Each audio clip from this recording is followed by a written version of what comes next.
Well, you ready to talk about this? I am so ready to talk about this show. I honestly, of all of the shows this season, I really wish we had watched this together because I bet your reactions to what was happening were amazing. I don't know how much you knew going in, and I can't remember how much we've actually talked about the plot, but it's so weird. So I have only heard the soundtrack. Uh-huh. That's all I heard.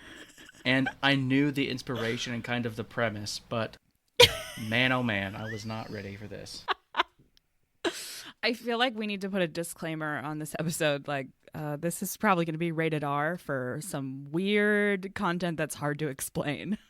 So, Yeah. listen. Well, at I your own don't. I think discretion. we can rate individual episodes, so this should be fine. Yeah, it's not explicit, but despite the name of the song, it's not for children. Correct.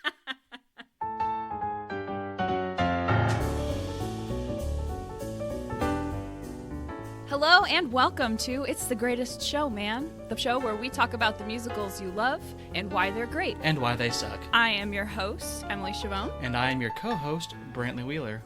How are you doing today, Brantley?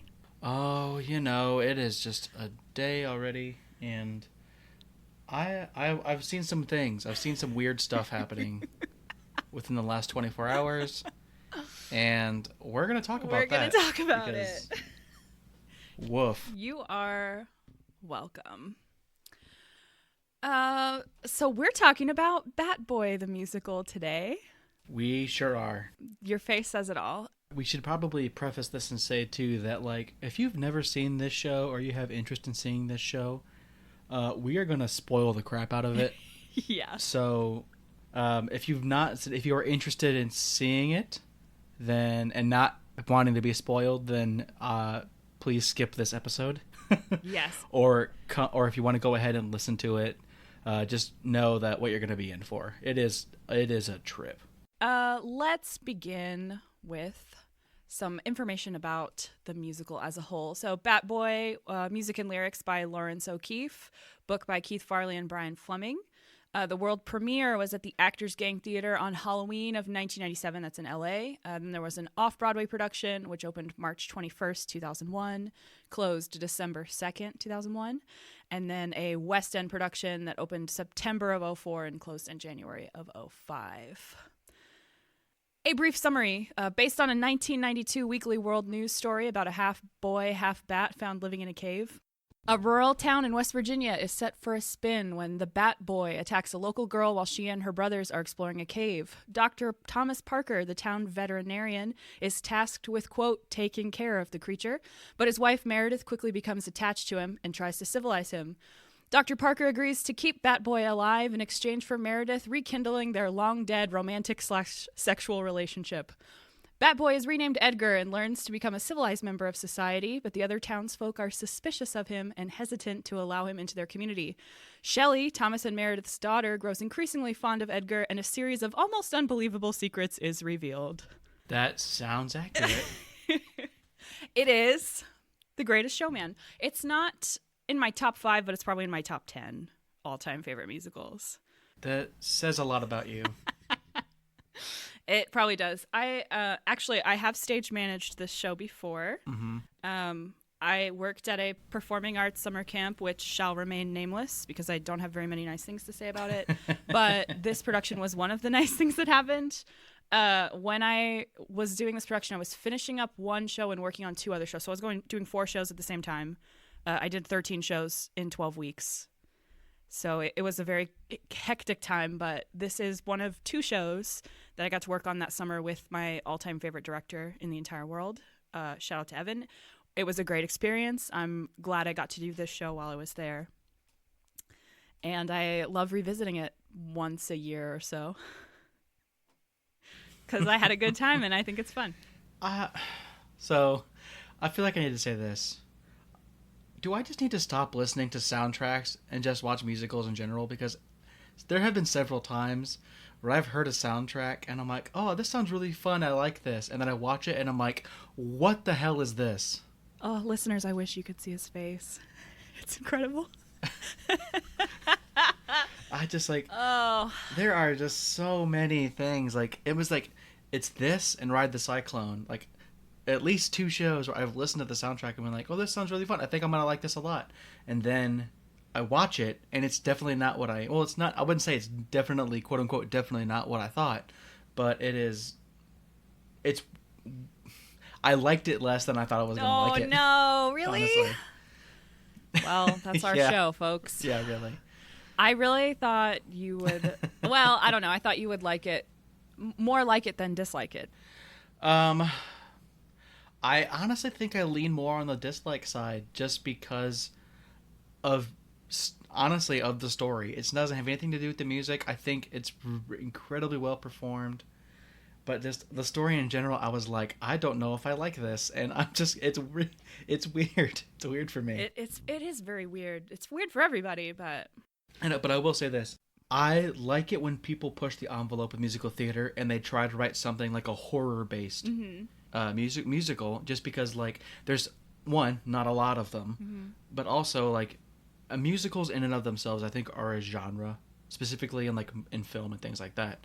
But even in musical theater and theater are two different things, right? Yeah. They have different acting styles. They have all these different things that are different about them. But you know there are subgenres within musical theater, right. right?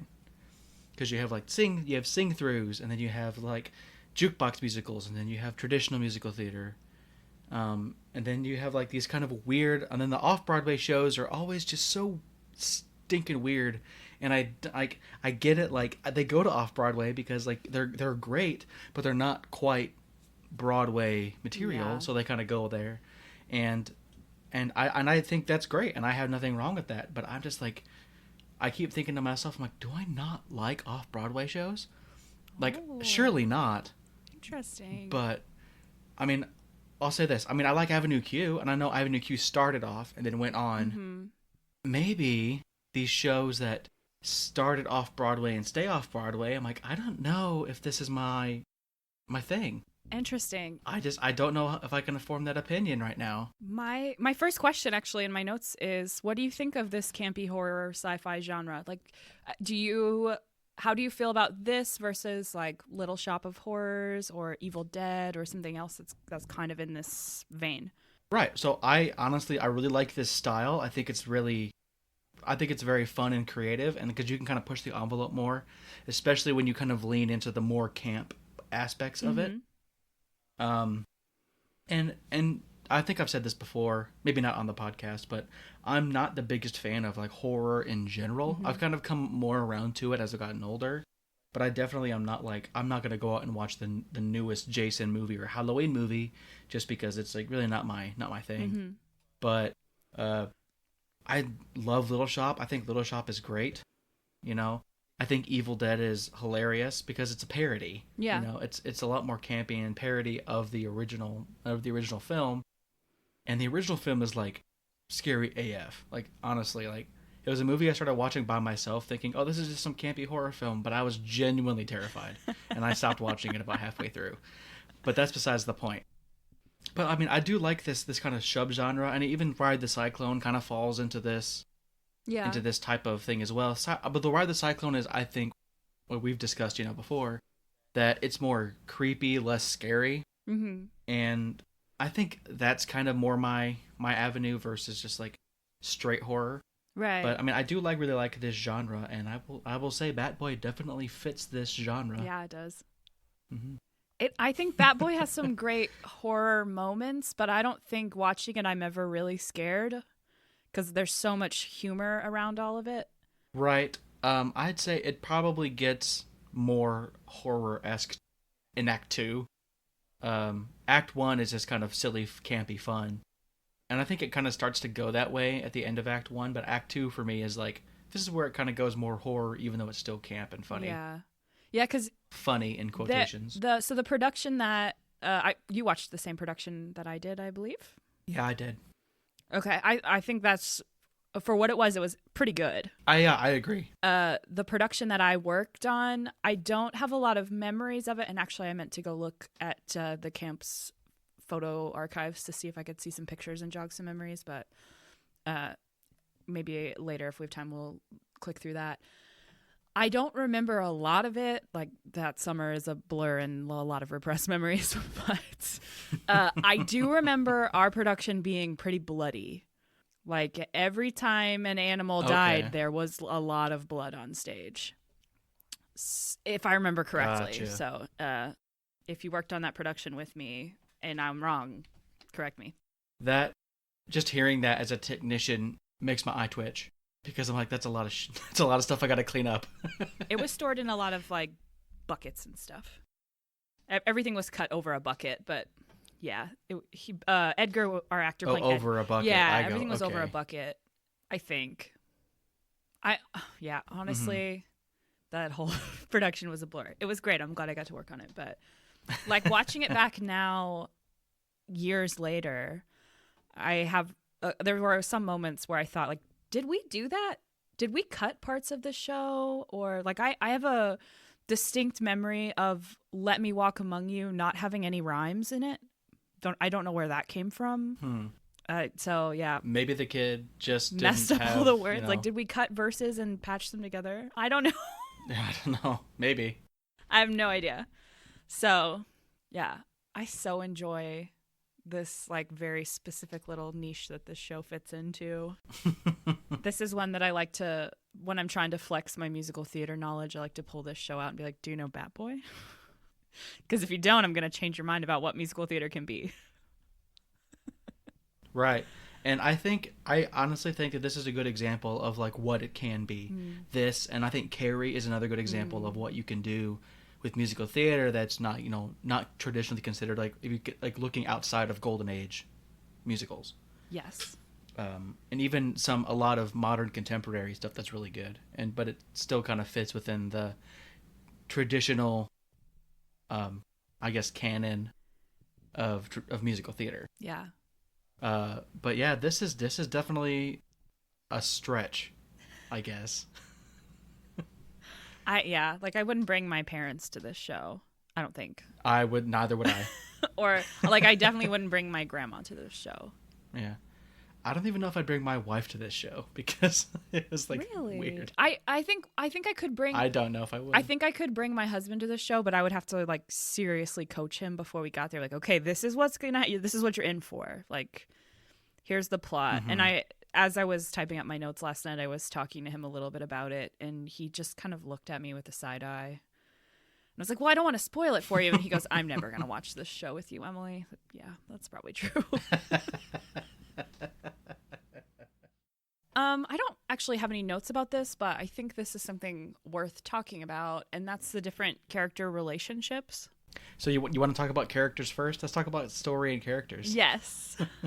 So I mean, obviously this centers on the Parker family, but I think the central relationship of importance here is between Meredith and Edgar / Bat Boy.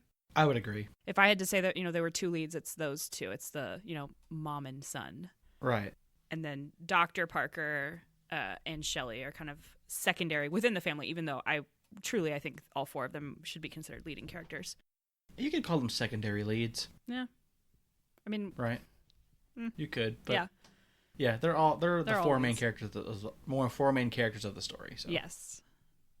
I just want to know your thoughts in general about all of this. Yeah, go ahead. So, like, what a trip this show is.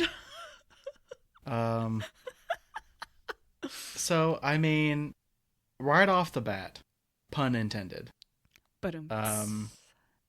Yeah, haha, I'm hilarious. Anyway, right at the beginning, it's obvious, like, obviously it's in the dialogue, right, that something's a little off, like, right at the beginning. Like, when Dr. Parker comes home and sees Bat Boy in the cage, he goes, "What are you doing here?" Or "How did you get here?" or something like that. And immediately then, I'm like, oh, okay, so he already knows about this character.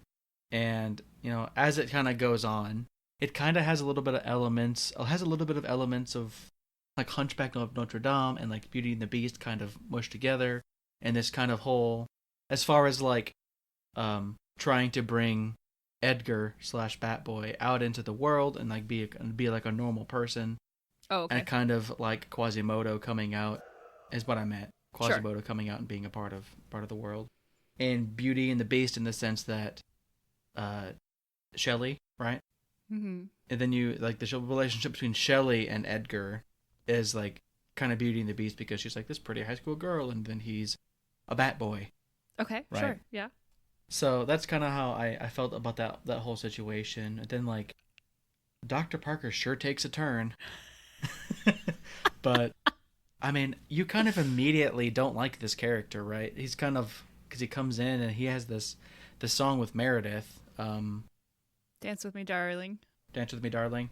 Mm-hmm. Yeah, I'm like, dude, you creepy. And like at the beginning, we don't necessarily know why there's animosity between Meredith and Dr. Parker, and you obviously find out later. But it's like, it's a very complex relationship, Yeah. right?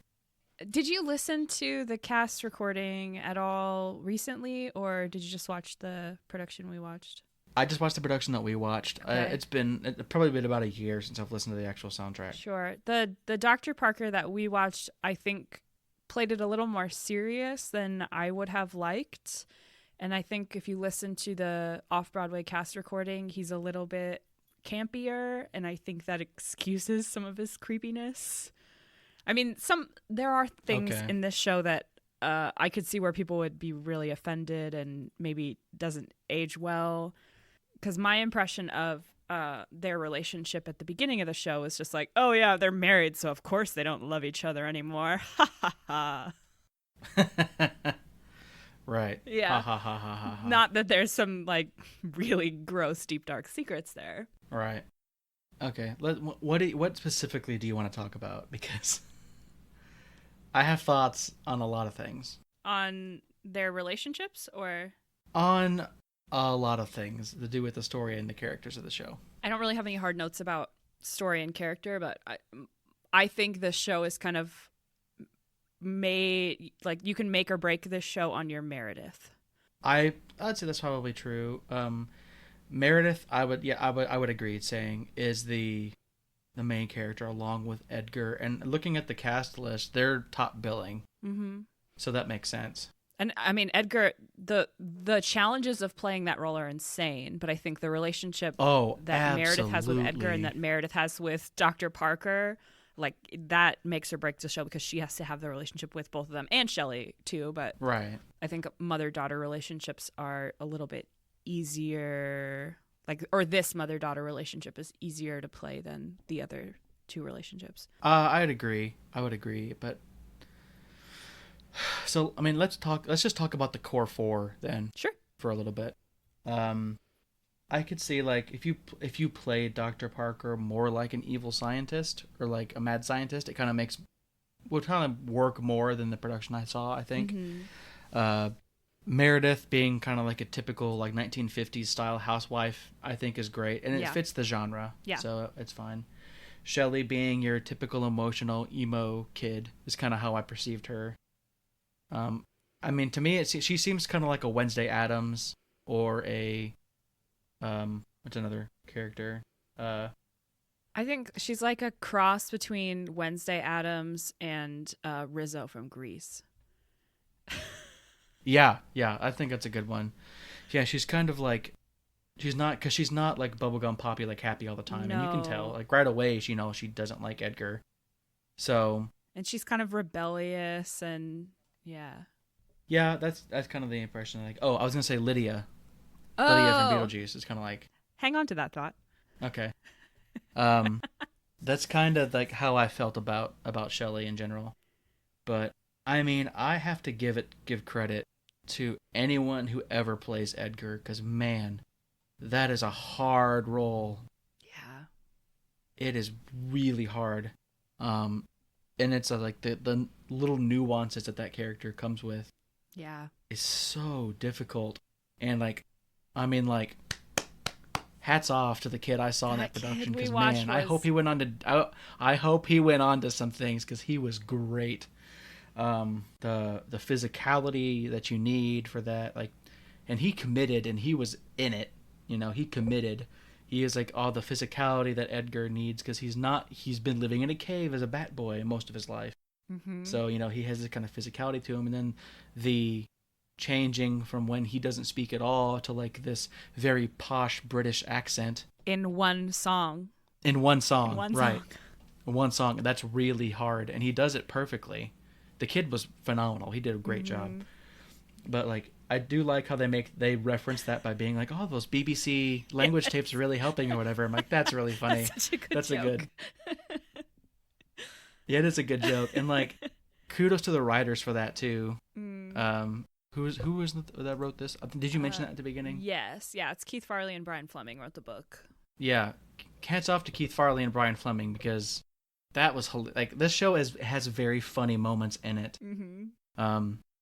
I felt like overall I did not find it as funny. I think it was as intended because I remember hearing like laughter on the live recording that I saw, and I didn't laugh a whole lot in the show. I maybe chuckled here or there, but I didn't think it was like hilariously funny, right? Yeah. But like I said, I mean, kudos to playing Edgar because that's real rough. But Yeah. I think of all the characters, that's definitely the hardest role in this show. Oh, by a long shot. But by a long shot. But I mean, the other actors did a really good job as well. I will say though, I think personally my favorite character in the entire show is the sheriff. And the kid that played him was he was so great. His like deadpan delivery for everything. He's just kind of like he played it like, I don't know what's going on. I'm just here, man. Like, I don't know. And that just the way that he played it was really, really funny. And so, like, after having watching that production, I was like, the sheriff, I think, is my favorite role in the show. Okay. I think you would have liked the Reverend more. The Reverend is traditionally played by a man. In the production we saw had a girl playing the role, which, like, it works fine. Right. But I think you may have liked that role more if it had been played the way that I want it to be played as a director. Possibly. I just was going to say, that's a role that it's a bit part. You come in, you sing one song, and then you're done. Right? So that's a role that it's quote unquote important to the story, but you can almost go without it and be fine. Yeah. I mean, the story sets up why Reverend Hightower is there. Right. It sets it up, but if you were to just omit that part completely, the story would still make sense. Yes. Sorry, I thought you were still talking about the sheriff. I'm like, well, the sheriff comes back a couple times. The sheriff's kind of important. No, I'm talking about The Hightower. Reverend, I'm not yeah. talking about the sheriff. Yeah, no, I think you choose this show because you have an Edgar and a Meredith, and then the rest you could probably find the right people to fill in. Right. Man, and then like I don't think you're supposed to have sympathy for the Taylors. But I did. Well, I felt bad for them. yeah, I think they set up Rick to be unlikable because of what you want to do. But their story's pretty tragic. Yeah. Like I remember thinking like this is really depressing. Like I don't really know if I that was the part of the story that I probably had. Well, that was the part that made me like kind of sad. But the other part that I just was like, the part is later, but yeah, with the Taylors, like Ruthie, top of the show gets attacked by Edgar in the cave, and he doesn't know any better. He's a monster person. So, to no fault of his own, he attacked her, right? Because he was probably, he's a little monster man, so he's probably hungry or whatever. So he attacked them. Like, they probably shouldn't have been in the cave in the first place. So, whatever. And I don't necessarily feel bad. I don't feel bad for Ruthie getting attacked by a monster that doesn't know any better. But the whole thing with Dr. Parker's turn of jealousy, and he's like, oh, my wife loves this monster boy more than she loves me. And so he's like, okay, well, I need to get rid of him, so I'm gonna start doing these things and blaming on Edgar. And the first thing he does is he kills Ruthie. The first thing he does, he goes to the hospital and he injects her with some type of poison and kills her. Then he's like, oh well, the Edgar's bite killed her, or whatever. And then that happens there. And then when Rick basically goes after Edgar at the revival. And so Edgar defends himself. He attacks him, defends himself. Yep. And then Dr. Parker literally kills Rick in front of everyone and is still able to blame it on Edgar. Yep. And then the part of it is like, and obviously, like, I think if the kid had played it more campy, then it probably would have been funnier and played better. But like later on in the show, and they're going after and looking for him, and he's like, so I can kill again, and they're like, what? And he goes like, I mean, he would kill again, or whatever it was, right? Yeah. And I didn't think that was particularly funny, but I think it might have just been the delivery. I don't think it was necessarily, the line in and of itself. Yeah, I think so. And then the youngest boy, Ron, is accidentally murdered by his own mother. So that's fun. Haha, this show's hilarious. I think that's one of the really great things about this show is that it's able to have these funny moments and then really uncomfortable, weird moments that you kind of giggle at because you're uncomfortable. And then there's some really sad things that happen. Like, this show kind of sends me on an emotional roller coaster. And I appreciate that it's able to do that. Yeah, I mean, I'll give you that. It definitely is a roller coaster. But yeah, so like at the end of the day, I just felt really bad for Mrs. Taylor, even though she's set up kind of as an antagonist in the show, right? But she goes through probably, I think she gets the worst of it, honestly. Yeah, and I mean, I also feel for Shelley because her entire family's dead at the end of the show. Also true, right? And I have kind of a weird thing with a fawn, Pan, just showing up out of nowhere. He just shows up and he sings a weird sexy song. And then he disappears. I'm like, why is he even in this? Why is this here? What does this have to do with anything else in the show? If I could have seen nothing else, I really wish I had been able to sit next to you and observe you watch Children. It's so uncomfortable. And honestly, I honestly thought it was probably more. Well, it's not necessarily the fact that it's weird. It's just like, as far as when the story's going, at that time, I was able to put together like the way that when Shelley's talking to Meredith, she goes, "Oh, I think I'm in love with Edgar." Meredith's like, no, you can't be," right? I was like, "Oh, it's because he's probably her son or something." Yep. And then I was right, and it's super super nasty and gross. That So like gross. during children, Shelley and Edgar like sleep together, and they're basically twins. Like, I didn't expect this to turn into Game of Thrones, but it sure did. Yep. Right? It sure did. It sure did. I didn't expect this to turn into Game of Thrones. I was not expecting some, what are they called? I wasn't expecting some Lannister action, but we definitely got some. And I was like, I did not know what to expect of that. I'm like, so, because like what you find out is like they're basically twins, right? Yes. Sorry, I just had a realization about myself. Go on. I haven't seen Game of Thrones. Let's be clear. I have read I've read the first book, and the only characters I liked were the Lannisters. Wow. And now that we're making these connections, I just don't know what this says. I don't know what I think that's a package we don't have time to unpack right now, Emily. We'll just move on. That's our other podcast, whichever one that is. We're gonna have a Game of Thrones podcast, I guess, and talk about that. And I don't even want to watch Game of Thrones. I've watched the first 2 seasons and I was like, nah. But anyway, it's just you find that out, and I was just like, ew, why? And like, I didn't know what to do. Then you find out, like, because right at the end of the show, you find out how Edgar came to be. Yes, and so let me see if I can remember this from my memory. Dr. Parker is literally a mad scientist he's trying to do something with hormones in animals. Yes, he's trying to make cows more fertile. He's trying to make cows more fertile. So that they'll reproduce more because they're in a farm community. He's doing that, and it's not working, so he tries to do it on other animals. He's trying other animals. And it was unclear to me. I don't think that's quite right. Well, okay, Well, the Meredith says that he was trying different experiments, and he potentially tried it on her. Is kind of the impression that I got. No. Okay, so he's working in the scientist as a lab scientist because he's a vet, whatever. Right. He's working in the lab. She's his assistant, and they're madly in love with each other. Right. And so his experiments aren't working, so he just starts mixing all kinds of animal pheromones together to try to make something more potent, and he accidentally spills it all over her. And then he is just overcome with lust because of animal pheromones and her. Right. And she gets pregnant. Yes. Supposedly. I guess instantly. And then as she's walking home, instantly, I guess. And then as she's walking home, she gets attacked by...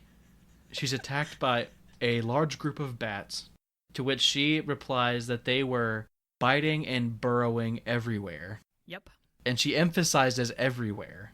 And then apparently she gets impregnated by a bat as well. Yep. And then when she, she stays with Dr. Parker for the most part. Yep. And then she is pregnant, and then she has Shelly first. Uh-huh.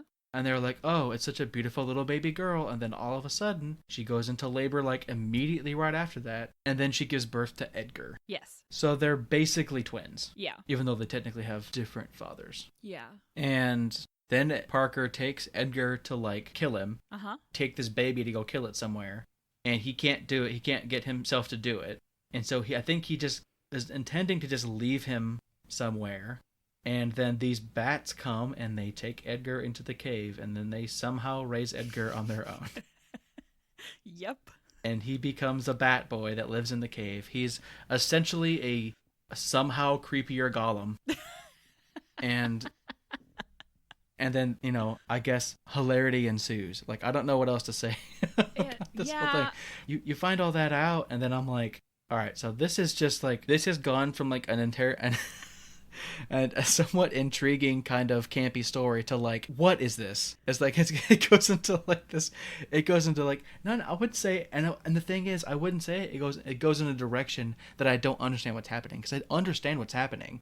I'm just like, really, this is the route we're gonna go with this way? Okay, I guess. It's so hard for me to explain this show to people. I mean, I don't usually tell people the ending. Like, I'll let them discover it on their own. Mm-hmm. But I was trying to explain it to my husband yesterday, and it's like, when I say what happens, it doesn't really effectively communicate what it feels like to watch this happen. That's true. Because when I say it, when we say it and we talk about it like this, it just sounds ridiculous, but... At this point, you've invested 2 hours of your life into this show. Like, I feel like you're a little more committed to it. Mm-hmm. And it's sad and creepy and just weird. Icky. It's icky. The show's icky at the end. Yeah. I don't know how else the show could possibly end, though. I mean, so then it ends with Dr. Parker killing himself so that Edgar will come to him and like start to feast on his blood. Mm-hmm. And then he stabs him in the back. Yep. Effectively killing himself and Edgar. And then Meredith runs up, and I don't know what happened. In the production, I couldn't tell what happened. I couldn't tell what happened to Meredith her either. runs up and grabs both of them, and then she dies. Yeah, somehow all three of them end up dying in a bloody massacre. I don't remember. It was unclear to me how Meredith was intended to die. Like, how was she supposed to die? Does Wikipedia tell you? I could not find my prompt script. It says here, according to wikipedia.org, Edgar begs Dr. Parker to kill him, but he cannot, so Edgar reveals that he slept with Shelly. Furious and overcome with grief, Dr. Parker slits his own throat, causing Edgar to leap upon him and feed, whilst Dr. Parker stabs him in the back. Meredith tries to intervene, but is stabbed as well, and the three fall to the ground dead. Okay, that sounds vaguely familiar to me. The blocking was not very clear. And then the production saw it too. She ran up to them, and I was like, oh, so she's dead too now? But yeah, it wasn't very clear to me, like, how does she get stabbed? It was unclear to me, like, how she was also supposed to die. But yeah, what a trip this show is. I will say that from my experience with off-Broadway shows, this is definitely one of them. I could see why this pretty much stayed off Broadway. It wasn't gonna go anywhere. Oh, this will never be a Broadway show. I hope not. Absolutely not. This would be, because you don't want to do this show real big. Anyway, all right. What are some thoughts that you have? I would like to talk about some songs, if you don't mind. Yeah, we can talk about some songs. So there's not really a song in this show that I don't like. I have favorites and some that I skip if I'm not trying to listen to the whole cast recording. But I think every song serves a specific purpose and it fulfills its goal. I'd say that's accurate, yeah. But there are 5 that I want to talk about specifically. Okay. The first one is What You Want to Do, which is the one between Rick and Shelley near the beginning of the show. Right. And in my notes, I just wrote, it makes me laugh every time. It is so funny. It is definitely one of those songs that's pretty funny. Yeah. And Carrie Butler, as a not cool teenager, is the epitome of musical theater for me. Like her trying to beatbox and the jokes in this song, like the where they're doing the and they start making out, but they keep singing it. That's so funny to me. That's pretty funny. So funny. Yeah. Yeah. That's pretty funny. It just like them just humming or whatever it is. It just Lawrence O'Keefe, who you may know as the composer of Legally Blonde and Heathers. So good. I love a good musical theater rock show. Because I wouldn't say this is a rock musical, but it's musical theater imitating rock. There are definitely shows that are more rock style than this one, but this has got all the elements. It's apparently classified as one. Yeah, I think that's kind of a stretch. But the use of the drum kit and bass specifically in this show, I think this is later in my notes too, that this music slaps and I'm trash for it. And yes, I wrote, I am absolutely trash for this score. The bass and the drums, I turned the music up in my car so loudly as I was driving home. And when I got home, I thought, well, I hope none of our students saw me driving and loudly singing this, and I don't have to explain to anyone what the show is. Because it's so good. Another song, and I've just written down, I love this song, is Another Dead Cow. That's the one that gets stuck in my head probably the most of any of the songs. I don't think it's the best song, but it is so funny. And this is where I need Lawrence O'Keefe to teach a masterclass on mixing genres in musical theater. Oh, yeah. And I need Lord Andy to take a class. Because Another Dead Cow still feels like Bat Boy, even though it's got, you use the banjo synthesizer, anything sounds Southern. Right. It's so smart. We'll talk about the lyrics a little more later, but I love Another Dead Cow. Well, if we're talking about this song right now, let's just talk about the lyrics as we're doing it. Okay. I just want to include some of my favorite rhymes because I love that this show gets to use unconventional rhymes because it's just weird subject material. So the one lyric that gets me every single time is, I checked my bovine manual and I find no definition. Even this revised edition does not mention malnutrition. Yeah, that's really good. Oh, good. Yeah, definition, addition, malnutrition. So funny. Okay, well, if you want me to keep talking about lyrics as well, Mrs. Taylor's Lullaby is just full of jokes. So I'm just going to read you the entire lyrics of that song because it's one joke after another. It's amazing. Sleep, little Ruthie, baby. No one's going to hurt you. Sheriff's going to have that little freak destroyed. Or if he's a coward and he won't protect my children, Mama's going to get the sheriff unemployed. Yeah. I mean, that was probably So one of the good. funnier songs in the show. Ugh, it's so funny. Show You a Thing or Two. All of it, honestly, is genius lyric writing. Yeah, I will agree. I think that's probably, lyrically, that's the best song in the whole show. It is so smart. It's really, really good. Here are some of my favorite lyrics. You'll soon complete it and wait, don't eat it. A bit more schooling, a lot less drooling. I've written down, I have a bullet point that says the whole flashcard bit. Is really good. The rhyme yeah, scheme it's so in that, good. it's so smart. And then a couple of triple rhymes. Weary, bleary, and theory all get rhymed. I don't know that I've ever seen that before. And then my personal favorite is rowdy, dowdy, and summa cum laude. Who has ever rhymed those 3 words? Yeah, that was really great. I also enjoy the part where I lost my spot. Oh, gonna Vince Van Gogh him and Henry Thoreau him, like that whole section. Jackie O him, Marilyn Monroe him, Botticelli, Machiavelli, Larry Curly, and Moe him. Yeah. That's really, really clever. Yeah. Genius. Yeah. I would think definitely lyrically, that's the best song in the whole show. It's so clever. It goes through so much change, and we mentioned this earlier that Edgar has to go from Bat Boy to Edgar within this song. Mm-hmm. He's a big transformation, and there's tap dancing and classical musical theater sound, and it's a big production number, and I love it. It's genius, absolutely. But I think that's the best song on the whole show, and it's the Act One closer. No, It's not. No, oh sir. no, that's right. It's not. No, But it's the Act One close to the closer end. is "Comfort and Joy," which I think is the best song in the show. Oh, okay. What are your thoughts on this song, Which one? "Comfort and Joy"? Well, you're definitely getting like Dr. Parker's descent into like insanity during this song. Mm-hmm. This whole song is literally just setting up Act Two, like the end game, basically, right? Yeah. So, yeah, the whole thing is set up in this one song, and I think that's really kind of clever and smart to do. It's like, okay, we're gonna take a left turn here, and we're taking it right now. Is basically what happens, I think, in this song. I do think, I mean, it's complex enough that it keeps you engaged. Like, you just kind of keep going back and forth, looking at everything that's happening, you know? And in the production that we watched, I think they kept Edgar on stage the entire time. He just was, like, down center and just stayed there, and everything kind of happened around him. That sounds right. Which I think was a clever bit of staging for it. But, I don't know, I do think that taking this one song to set up what's about to happen in Act 2, I think is a really good idea. Is like, I don't think anything really previously hints at what's going to happen up to that point, except for a couple of character beats between Meredith and Edgar and Dr. Parker.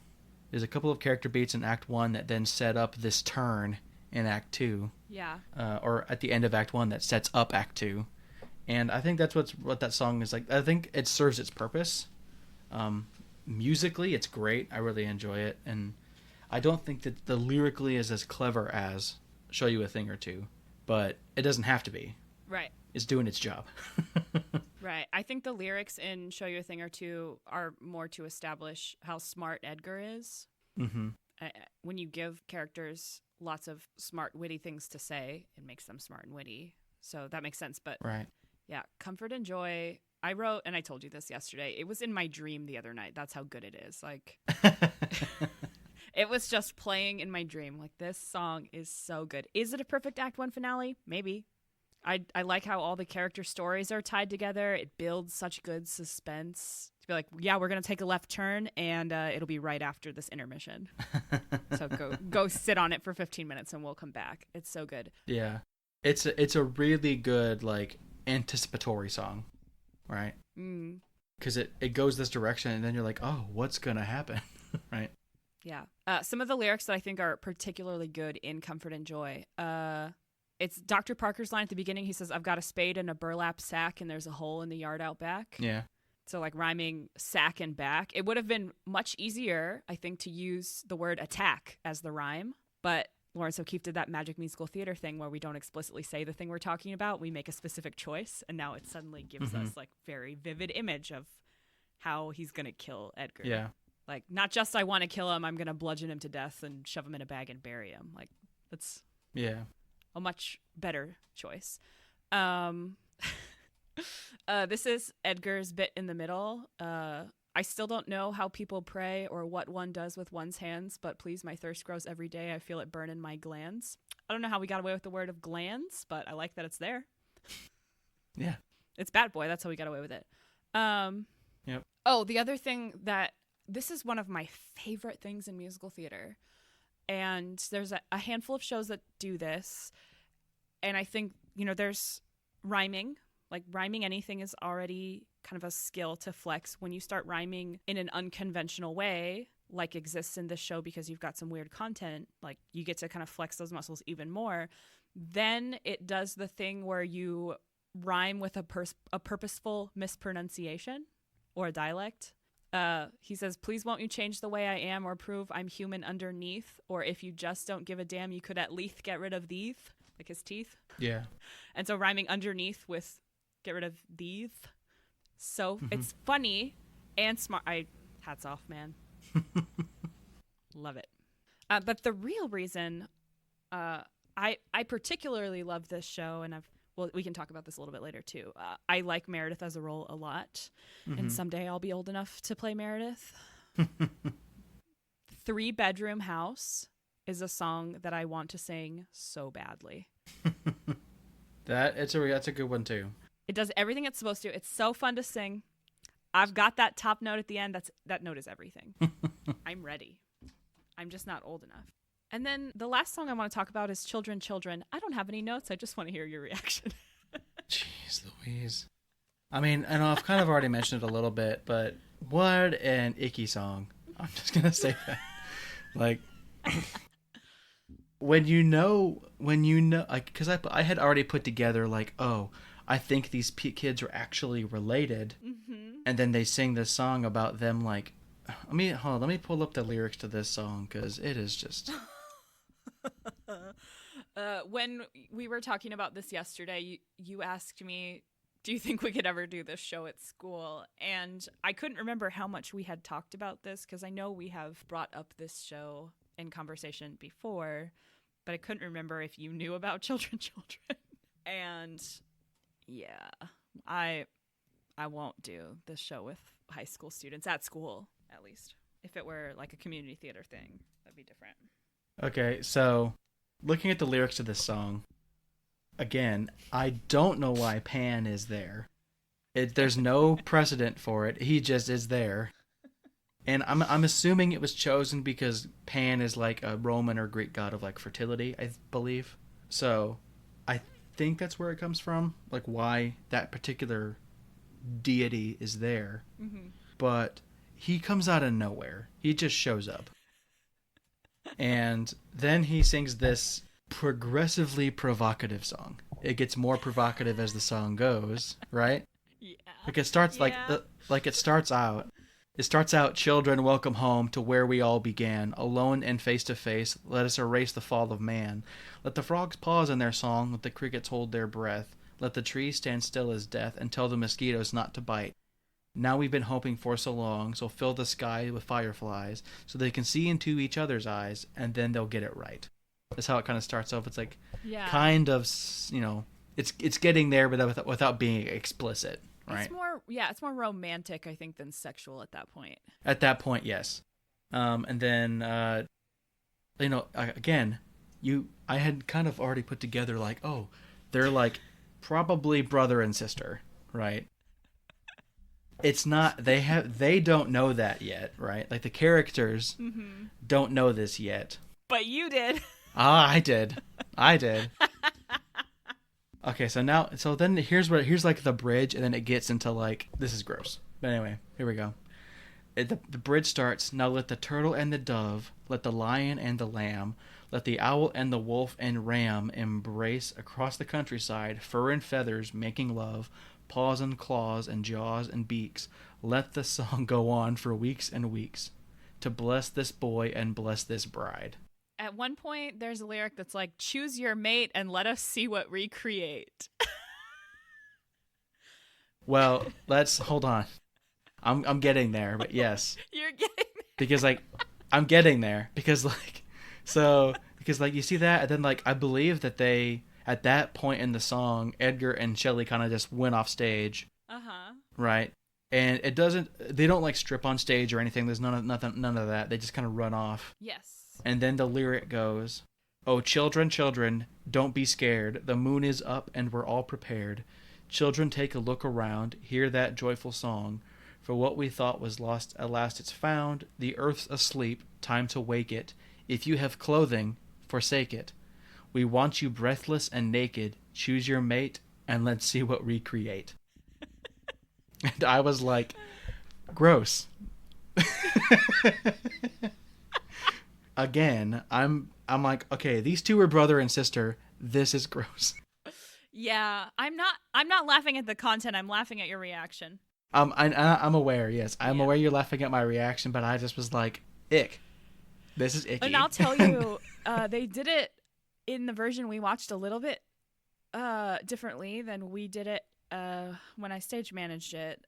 They went off stage at the same time, and they came back on in skin-colored unitards that had like fig leaves creatively placed.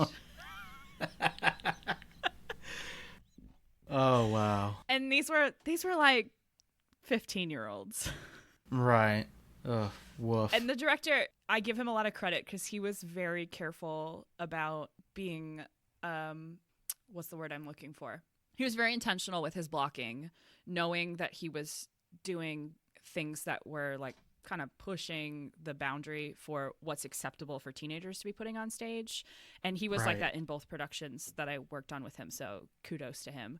But yeah, this and then we can talk about this now too. The ending of the show. So the one we watched, they had a like video playing on a projector Right. that kind of explained the flashback. They just acted out the flashback when I stage managed it.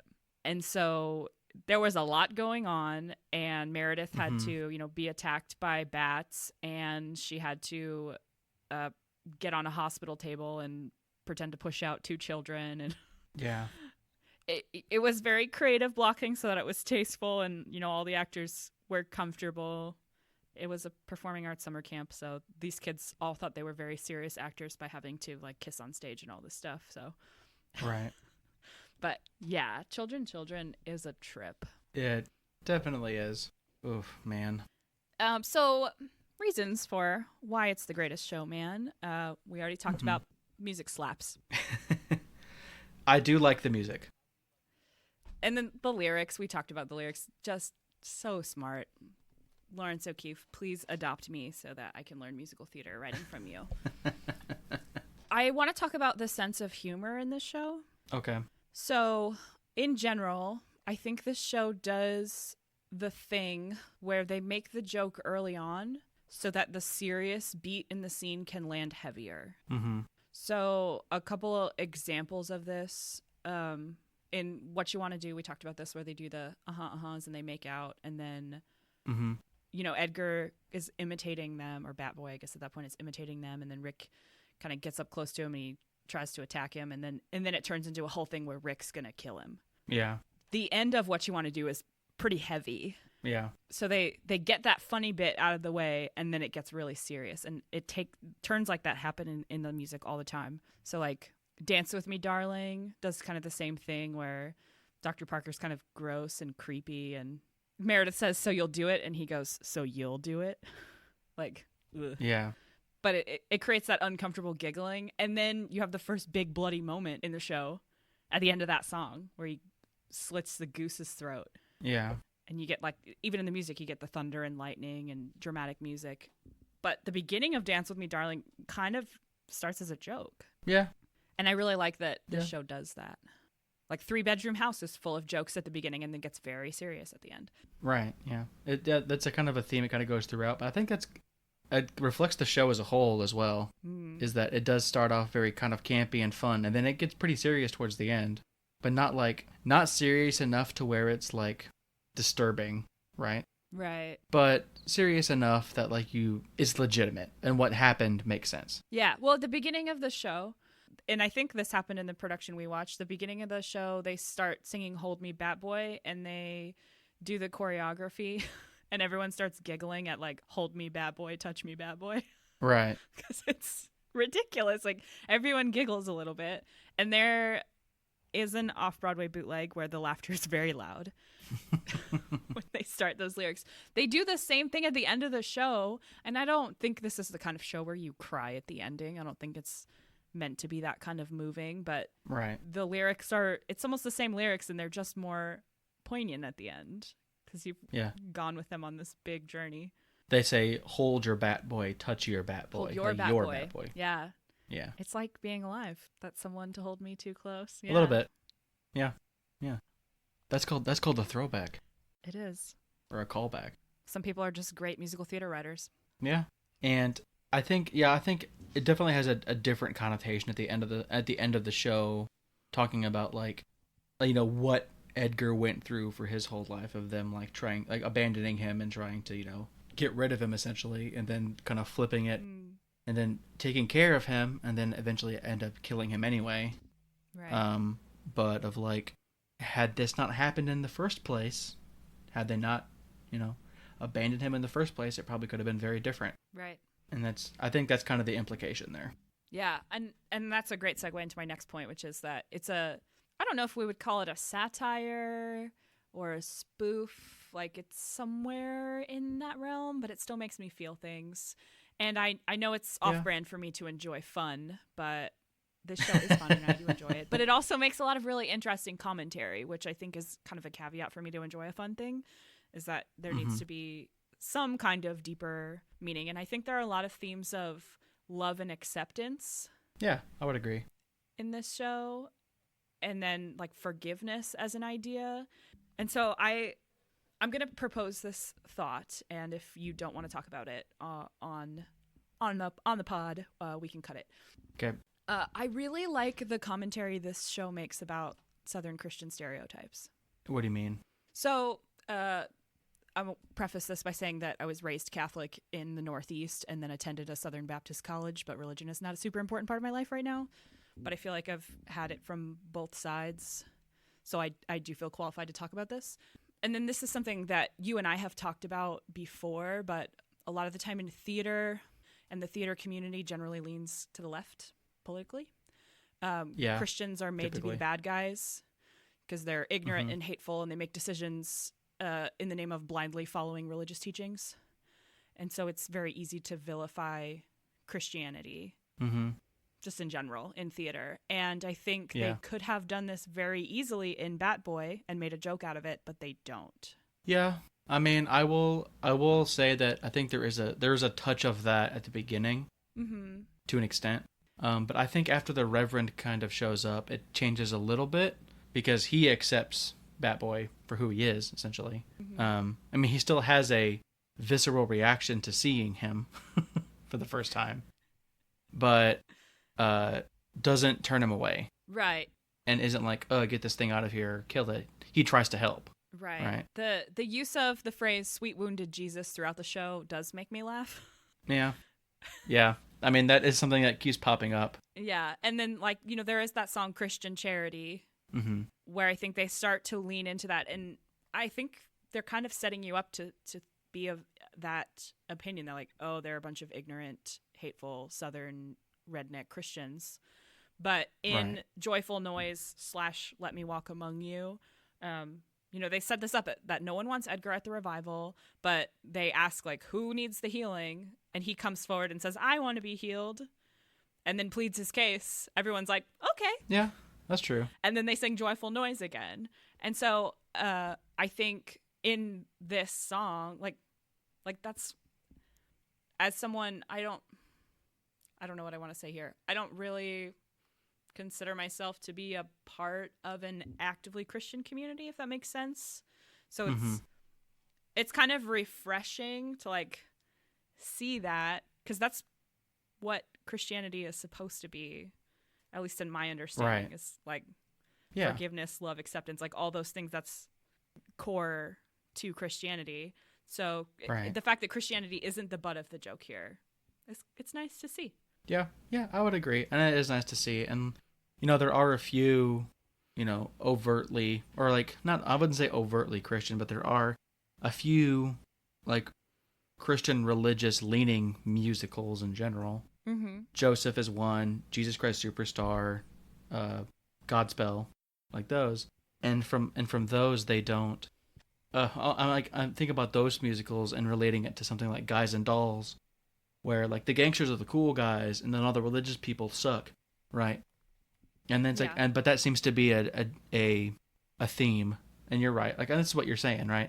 It seems to be like a theme throughout most musical theater, is that religious people, particularly Christian people, are vilified. They're made out to be the bad guy a lot of the time. And so it is nice to see in this show where that is not necessarily the case. It starts out a little bit that way, but then changes. So yeah. The reason why they end up not liking Edgar is because they believe he's killing people, and it's not necessarily because they're Christians and he's a monster. That's not what they're saying. It's just like he's literally killing things, or they believe he's literally killing people or things. So I don't know. It's kind of a different way to look at it. And it is nice to like not have the religious people be like, oh yeah, these people suck and religious people suck. It's nice to not have that. Yeah, I think they make the villains for doing villainous things, not for religious persecution or doing bad things in the name of religion. Right. So I didn't really notice that until watching it this time around. I didn't really think about that as a perspective, but yeah, I just wrote, yeah, it's refreshing that, you know, once they accept that Edgar's got the same kind of like faith goals as they do, they're all totally on board, Yeah. and then it's Dr. Parker's lies that shut that relationship down. Right. Yeah. Yeah, because it does set it up in a way that, like, oh yeah, this believably Christian community is going to accept Edgar for just who he is, and then Dr. Parker shows up and is like, oh, actually, he killed her, and also he killed this guy, and you know, and he tries to you know make Edgar out to be the monster that he quote unquote is. Right. We talked about this a little bit, but what do you think of the ending? I have as a note, or like video montage versus live reenactment. Like, I kind of like the video montage a little bit better, which might surprise you a little bit. But I kind of liked that better because, like, with the two actors just standing there talking and then having this flashback happen behind them, I mean, it definitely doesn't hurt. And I think it just depends on how comfortable your actors are acting out the flashback. Or, like, maybe you could stage it in a way to where you have a couple of your ensemble actors playing, like, a young Meredith and a young Parker that are kind of off. And, like, so, like, there's, like, a scrim or something and they're behind it and then acting all this stuff out while they're up there talking. Like, you could still technically do it live and not have it be a projected video or something. But the actors themselves doing it doesn't really make sense to me. But I mean, ultimately it's director's choice. So, you know, me being the technical director, I'm like, yeah, I'm smiling because I'm not surprised you like the video montage better, because I like the live reenactment better. Oh yeah, that's also true. Yeah, it's less work. That's the main thing. That's why I think that compromise is, like, technically still doing it live, but having it, like, off, Yeah. and it's not happening. Like, the actors that are playing Meredith and Parker are not doing it themselves. I don't think I would ever put Meredith and Dr. Parker together. Like, I wouldn't actually have him insinuate that with blocking. Right. But, like, right. I think this would be a fun moment to have a big, like, marionette puppet of, like, 100 bats on a stick and, like, dangle them over her and let her react to them. And then, like have it fly over her and swim around her. And then I'm pretty sure this is what they did when I stage managed it, but they kind of, like, they put her in a hospital gown and they put her on a rolling hospital bed, and they just spun her so her head was downstage and her legs were upstage. Yeah. And they were like, that's what I figured. They didn't block everything that they described, but they hit some of the highlights. Right. Yeah. And I think having the actors do it live kind of adds to the campiness. Like, allows that moment to be a little bit silly because it's about to get serious again. Yeah. You could probably make it seem like, oh, this is quote unquote in the past by having a lighting change of some kind. Yeah, I think that's one way to do it. All right. So, like, listeners, what do you think about this show? Have you seen Bat Boy? Are you interested in seeing it now? Tweet at us, let us know, you know. So reach out by email, you know, however you want to. Yeah, what are your thoughts on Bat Boy? We'd love to hear it. Definitely tweet at Brantley and tell him why he's wrong. And this is an amazing show. All right. So do we want to do a Dreamcast of this one? So if you wanted the Dreamcast Bat Boy, who would you do? My Dreamcast notes are incredible. So I just want to start off by saying selfishly that I want to do this show with you so badly. If I could only ever do one show with you ever, I think it might be this one. I want you to play Dr. Parker, and I want to play Meredith. And I've thought this for... I don't know whether to take that as a compliment or not. I don't know how to say it without being... I don't want it to be mean, but very early on in our friendship, I thought you would make a really good Dr. Parker. I don't know what that says about you or me. I think you have the charm to be a good villain. You as a person, like, your public persona is very likable and charming. And I think that's part of what makes a villain good. Because you can't just hate Dr. Parker. You have to like him a little bit. And I think you've got that, like, smarmy villain charm. So I will take that as a compliment, as I have played multiple villains in the past. So that's probably not that far off. I do intend it to be a compliment. Okay. All right. Well, I guess I'll take it as a compliment, but I'm like, it's basically like walking up to someone and being like, you know what? You look like a serial killer. And I'm like, great. Oh. That's kind of what it feels like. Oh. So, like... No, that's not what I meant. Okay. All right. I like to think that at this point I know you pretty well. And I haven't seen you play a villain. Yeah. And I want to. Yeah, because you didn't come see Wedding Singer when I was in it. I didn't know. But I didn't know. That's kind of on you. I didn't know you at that point anyway. Wouldn't have mattered. I would not have seen you in Joseph. And I knew Joseph was happening. That's fine. I would not consider myself to be a villain in Joseph anyway. It's just villainous that you were in the show at all. That someone did a production of Joseph. Okay, so yes, if anyone, and honestly, in 10 years, I'm going to start campaigning our local community theater groups to be like, hey, somebody needs to do Bat Boy because I'm selfish and I want to sing 3-bedroom house. And I have some ideas for some funny choreography for Dance With Me, Darling. So I'm just saying, if you're free in 10 years, let's do Bat Boy. We'll see. Okay, so my real dream cast. I don't know if you have any thoughts. I just figured let's go character by character. So let's start as Edgar/Batboy. Mm-hmm. I only have one name written down. Okay. I'm open to other ideas, but I want Ethan Slater to play Edgar/Batboy. I think that's actually perfect. I think he could do I don't it. even think there's anybody else I'd want to see play Batboy either. Yeah. I think he could do it. Yeah, for sure.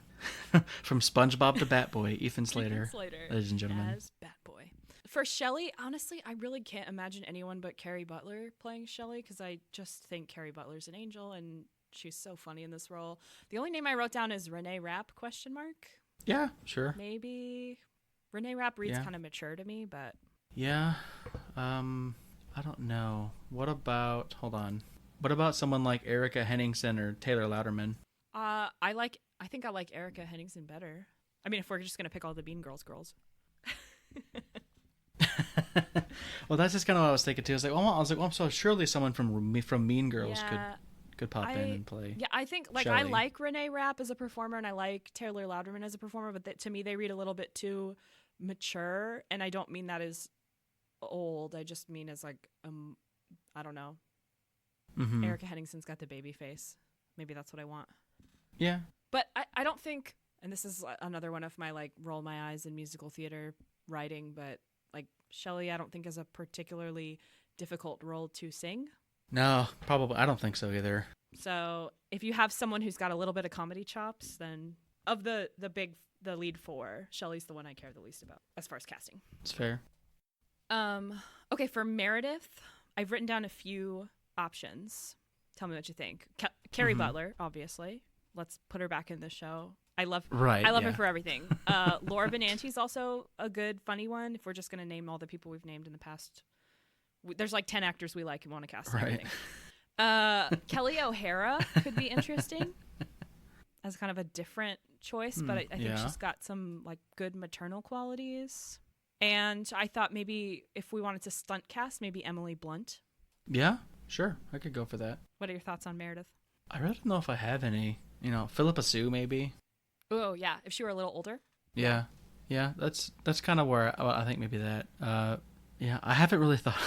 I was just trying to process this show so much. I didn't really think about like who I would put where as far as In casting. the last 12 hours, your brain is melted. I'm sorry. Yeah, I'm trying to come to terms with myself at this point. Like I don't even know. For Dr. Parker, and I have a bulleted list. That's how my notes usually look. I just wrote stunt cast as a category. I only have one name for Dr. Parker, and I do want to see him in lots of things, but I just haven't had an opportunity to bring him up yet. How about Seth MacFarlane as Dr. Parker? Actually, I know, right? yeah, right? I'd be down. I'd be down for Seth MacFarlane playing Dr. Parker. He's exactly the type that I want. Yeah. What about Christian Borle? I did think about him too. If Christian Borle looked like Patrick Warburton. That's like my ideal situation. I want someone who looks like Patrick Warburton, but not his voice. Sure. And I think Seth MacFarlane can do the voice I want. Yeah, well, like Seth MacFarlane's got a pretty square head, and I think Jonathan Groff's got a pretty square head too. So I think maybe Jonathan Groff could do it, or yeah, he could be good. He could be cool. I don't know. Yeah, Jonathan Groff. Sorry about your square head. And like, kind of something that hit me too that I think could be an interesting Dr. Parker was John Cariani from Something Rotten. As Dr. Parker? Yeah. Ooh. I think it might just be kind of a different direction to go. Yeah, that would be a very different direction. Interesting. But I think he could do it. Yeah. I don't know. I get vibes from him like I think he could play a scientist. Yeah. Also under my stunt casting, ideally, I think your stunt, in my perfect world, stunt casting goes to secondary characters. Give the leading roles to legitimate theater, Broadway actors who've got the acting chops and the voice to do all the things that you're asking them to do. Because this is not an easy show to sing. Right. And then give these other parts to, like, give a bit part to someone with a big name, so you still get the audience interest, but they're not carrying as much of the show. Mm-hmm. So, for example, Ariana Grande, I'm not going to say she's not an amazing performer. I hated her in Hairspray Live because she played herself and she didn't play the role. And I'm nervous about what she'll do in Wicked, because I do think she's an extremely talented performer and she could perform it the way that I would want it to be performed, but I think she's going to play herself, which is not what I'm looking for. And so that's not a statement against her abilities. It's just the wrong style. Anyway, all that to say, I think Rick could be a role that you stunt cast, and I want to see Nick Jonas do it. I'm here for that. I'm here for just cast all. You know what? Just say screw it and cast all the Jonas Brothers as the Taylors. As the Taylors. Yes. Okay. So Nick Jonas as Rick, Joe Jonas as Ruthie. No, put him as Ron, and then put Kevin as Ruthie.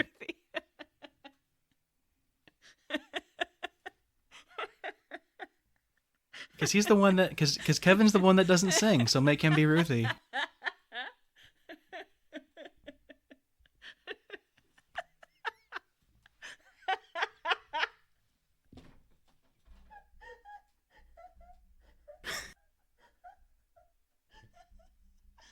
I think she's out, ladies and gentlemen. I think that's not even the best. I think she's literally left this plane.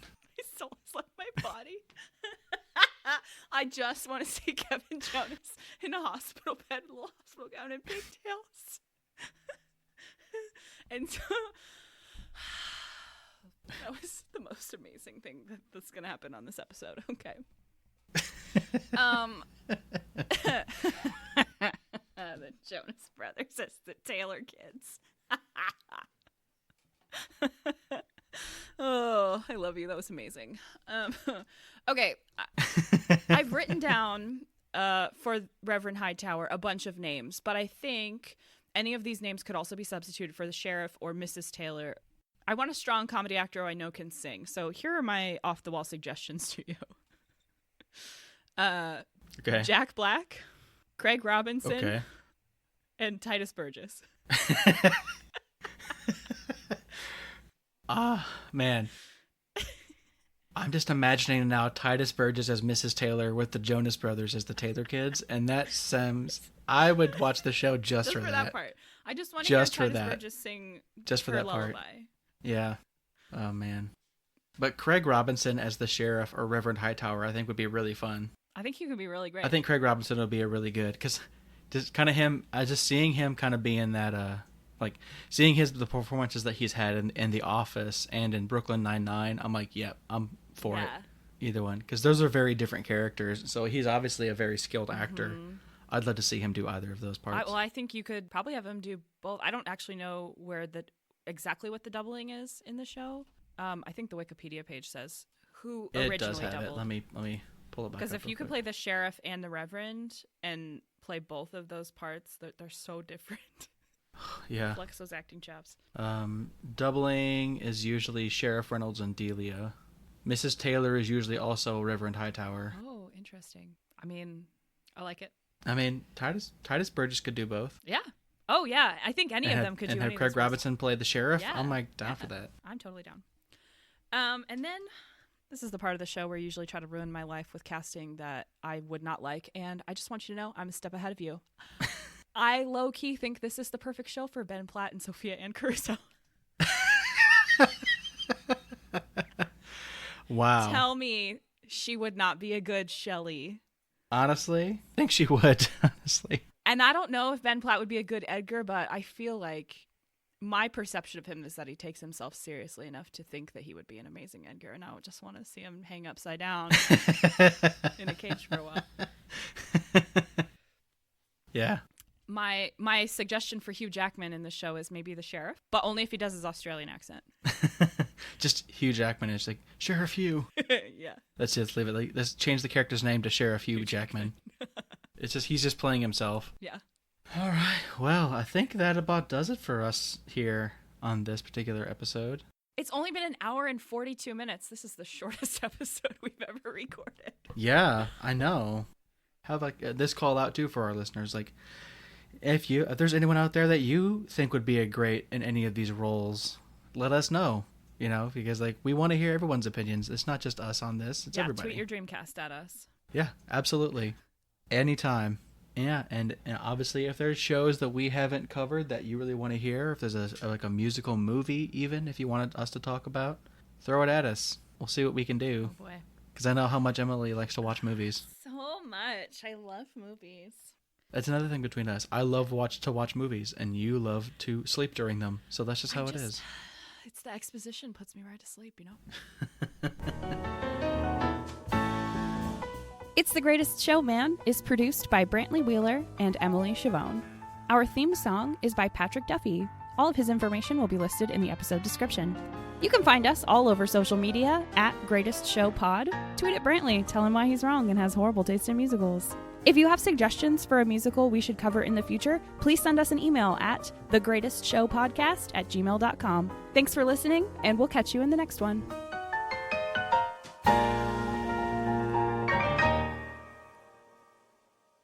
I think if we're still friends after this, then nothing will ruin our friendship. Well, I would say that we are still friends, yes. But I just was like, okay, wow, what is... Good. I mean, part of me was like, knowing you and knowing like how you seriously you take musical theater and your love of Stephen Sondheim, and then you show me this show, and I'm like, who are you as a person? Like, I don't understand. That is yet to be determined. We're still unpacking that. Apparently I have a lot to unpack with Game of Thrones later, so apparently, but you do that on your own time. I will.